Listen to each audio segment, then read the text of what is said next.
જો રિઝલ્ટ આવી ગયું, 7મો નંબર આવ્યો તારો, ટોપ 5માં કોઈ પણ જગ્યાએ તું દેખાય છે?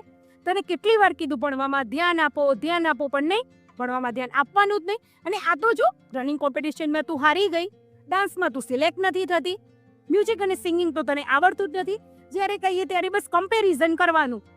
આ ફ્રેન્ડ મારી આ લાવી, મારે આ લાવવું છે, આ ફ્રેન્ડ મારી સ્કૂટી લાવી તો તે સ્કૂટીની જીદ કરી, તારા પપ્પાએ સ્કૂટી અપાવી. મને એમ કે ચલો કશો વાંધો નહીં, ટ્યુશન જવા થશે. શું ટ્યુશન જવાથી કોઈ ફેર પડ્યો તારા માર્કમાં?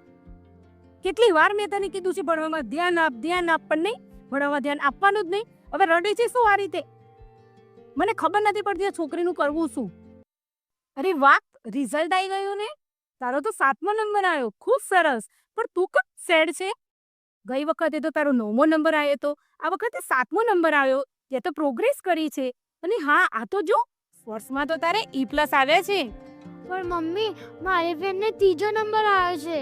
હા બેટા, એને 3જો નંબર આવ્યો તો શું થઈ ગયું? તારી ફ્રેન્ડ સ્ટડીમાં હોશિયાર છે તો તું સ્પોર્ટ્સમાં હોશિયાર છે. અને દરેક વ્યક્તિના અંદર અલગ અલગ ગુણો હોય. જેમ કે કોઈ વ્યક્તિ સ્ટડીમાં હોશિયાર હોય તો કોઈ વ્યક્તિ સ્પોર્ટ્સમાં, કોઈ વ્યક્તિ સિંગિંગમાં હોય તો કોઈ વ્યક્તિ મ્યુઝિકમાં, કોઈ વ્યક્તિ રનિંગમાં હોય તો કોઈ વ્યક્તિ પેઇન્ટિંગમાં.